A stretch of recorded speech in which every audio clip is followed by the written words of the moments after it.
This is dense, precise, and accurate content. Like when we're watching a Chanel collection and realize, damn, that print is from our book. Nerd alert, nerdy minute. I can't say anything, I can't stand up for myself. Hi everyone, I'm happy to see you on my channel. I'm Daria Kuchikova, a designer, stylist, and trend analyst from Paris. In this video, we're going to talk about the trends for 2026. And as a trend analyst, I've prepared the most accurate insider report for you, complete with all the numbers and analytics. What awaits us in the world of fashion in 2026, and how can we adapt it to everyday life? For those of us who love fashion, I'm very grateful for your likes, comments, feedback, and for subscribing to my channel. You'll find interesting information below this video, so be sure to check it out. And don't forget to give this video a like. It would mean a lot to me. So let's get comfortable, pour ourselves some tea, and get started. I want to remind you that real trends are not just what stylists see on the runways. Real trends are based on the visual experience of stylists and designers, as well as on concrete data. What people search for online, what clients are asking for, what they want, and what they buy. And from all of this, real trends are formed, which help us predict and know exactly what will happen in the coming year. So today, everything will be very clear, with numbers, just the way I like it. Friends, people joke that sometimes I have a little nerd moment, a thoughtful minute, but this thorough, precise, and accurate content helps us avoid mistakes. This season, we had 15 new designers who presented their collections for the first time. Among them, as you know, are Jonathan Anderson at Dior, Mathieu Blasi at Chanel, Demnug Vasalia at Gucci, and Alessandro Michele at Valentino. For the first time in several seasons, the top 5 brands that everyone is watching have changed. And of course, most of our traffic was directed to Chanel, Dior, Bottega Veneta, Valentino, Miu Miu, and Celine. Chanel moved from 4th place to 1st in terms of traffic. So right now, everyone is watching Chanel and Dior is in 2nd place. I think the owners of Chanel, the Wertheimer brothers, understand that they made the right choice. Mathieu Blasi as the new art director. And Bernard Arnault, the owner of Dior, also made the right decision. Dior jumped from 8th place straight to 2nd in terms of public interest.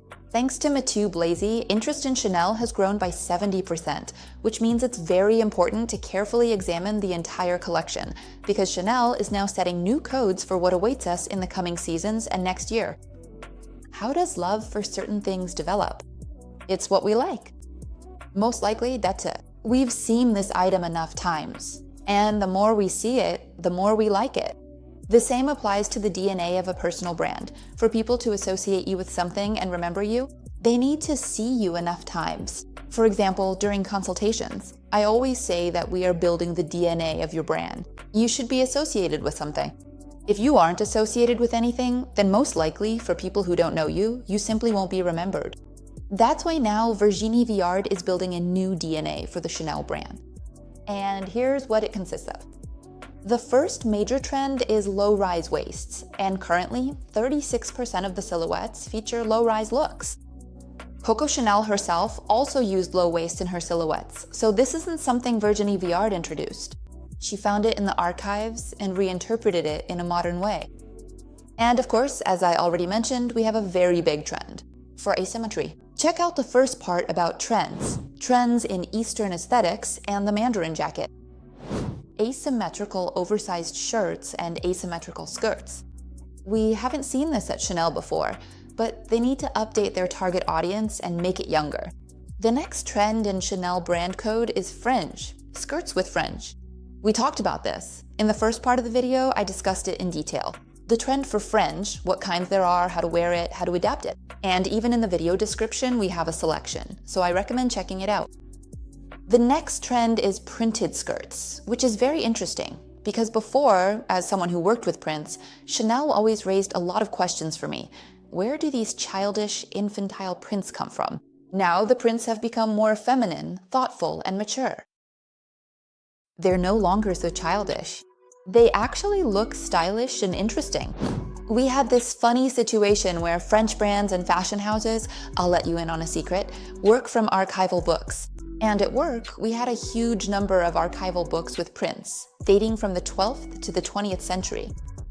And in these books, we have these small pieces, maybe from an old dress or old wallpaper, but they're cut into many parts. And many other fashion houses have the same kind of books. So sometimes we'd look at a Chanel collection and realize, wow, that print is from our book. We have one like that too, meaning we can't sell it, use it, or do anything with it anymore, but maybe we set it aside or offered it to some client. That's why it's always a very delicate and important issue. It's important to stay aware of everything that's happening and to have a broad visual experience. The next trend is Saint Laurent, which is changing its approach to being a fashion brand and to trends. Instead of showing a wide variety of looks and a large number of options in their collections, they've decided to once again adjust the DNA of their brand. This is the biggest trend toward quality over quantity. Absolutely in every area of life, so it's important for us to accept this now and integrate it into our lives. Plus, it significantly improves our quality of life. So that's how it is with Saint Laurent.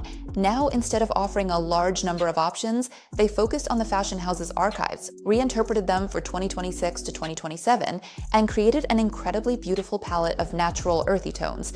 These have already inspired many mass market brands. I recently saw in someone's stories, maybe Lychee or someone else, that they've already made a collection almost identical in colors. And it really does look expensive, stylish, refined, and beautiful. One of the interesting trends is that minimalism is now completely taking a back seat, and organized chaos is becoming popular. What is organized chaos?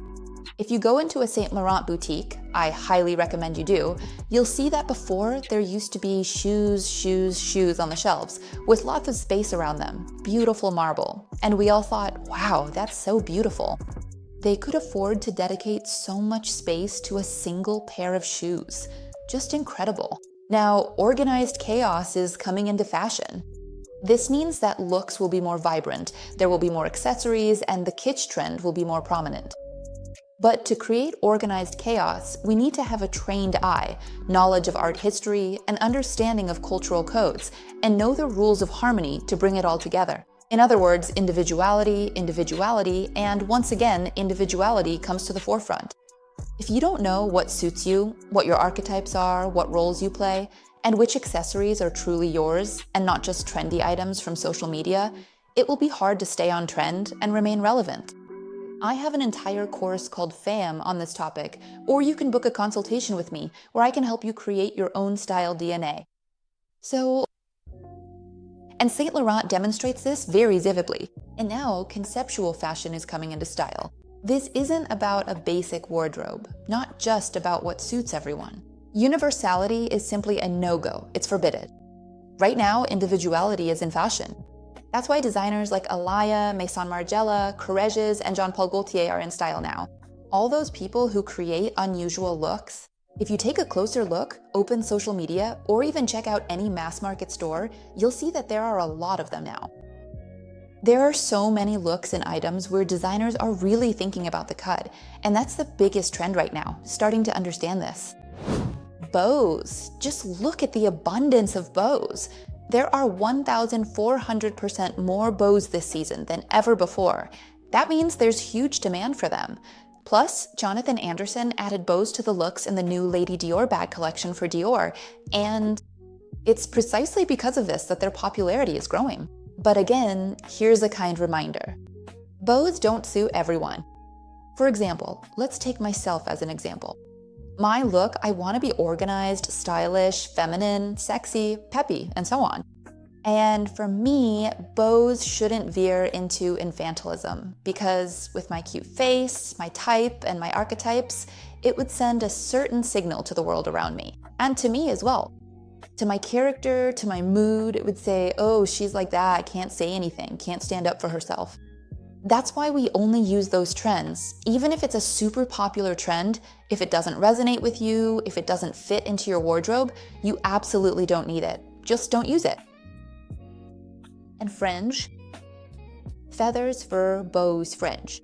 To this organized chaos, add self-expression. After that, we'll move on to accessories. Let me remind you about the colors once again. Following this bright individuality, we have a trend for a new color. These are shades of yellow-orange. Interest in orange has grown by 40%. And here we have two types. There's the orange statement, bold, attention-grabbing, perfect for the jester-creator archetypes. And there are natural, very refined shades, those orange, ochre, brown tones. That's much more my style. It resonates with me. You can choose what suits you best, by your color type, your sense of self, or your archetypes. The entire brown wardrobe stays as it is, so we can relax. I'm also a big fan of gray. Even though it's not here, again, it all depends on you individually. If we're talking about colors, there's also a growing interest in brown, red, green, light pink, and light yellow. When we see these numbers, we realize that these colors will start appearing more and more, including in mass market collections. So you can start looking for your own shade. And I highly recommend it. I feel like I say this in every video. But if this is your first time watching, try to find new and interesting shades for your combinations. Instead of black trousers, choose burgundy, emerald, dark blue, or dark brown ones. Instead of a black turtleneck, choose something else. A light pink, burgundy, or again, a brown one. And even if you choose a fuchsia skirt, an emerald long sleeve, or a blouse, your look will already become much more interesting, thanks to a simple cut and familiar pieces. By using color, by knowing your own palette and tonality, you will create your own looks. Your style level will just skyrocket and shoot into the stratosphere. So use this tool. I always make color selections on my social media. So subscribe and watch, get inspired, try things out, and send me what you come up with. Let's move on to accessories. The next trend that will be everywhere is open bags. And almost all brands have already released a bag with a single handle, which keeps it open. It's a bit of an homage, a nod to the Kelly by Hermes, where there's only one handle, and the bag is always open because it's hard to fasten. And there's also been an increase in demand for bags with fringe. In the previous video, in the first part, I also shared a selection of fringe bags, so check the description and see what's there. As for shoes, the flip-flop style, anything that goes between the toes, is going to grow by 36%. There will be 36% more summer shoes with toe posts, if you find them comfortable. Again, it's a trend, but no one is forcing you to follow it. These are thin sneakers with a very thin sole. They're almost reminiscent of boxing or racing sneakers. Take a closer look at them. They'll be everywhere. They're already starting to appear. I see this not only in high-end fashion houses, but also in the mass market. If you want any selections, by the way, let me know in the comments. I'd be happy to put them together for you. And the next trend in footwear is transparent shoes. Previously, jelly sandals were popular. It all started with those, and then mesh ballet flats. And now the demand for this type of footwear continues to grow. Next, let's talk about accessories. Mono earrings, mono accessories that add an accent to your look. You can choose what suits you best. And there's also a growing demand and interest in chunky jewelry. Again, let me remind you that chunky pieces should be proportional to your face and your height. Because for a girl who is 157 centimeters tall and for a girl who is 185 centimeters tall, the same pair of accessories will look completely different in size.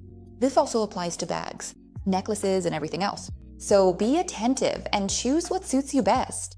But single earrings and bold accessories, those big chunky earrings, are also trending now. Be sure to leave comments about how you liked this video, your feedback, what you want to try, and what you definitely want to say. Oh, Dasha, no, this is absolutely not for me. I think it's hideous.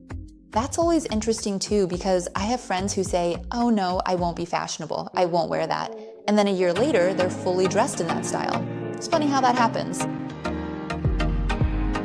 That's just how it works.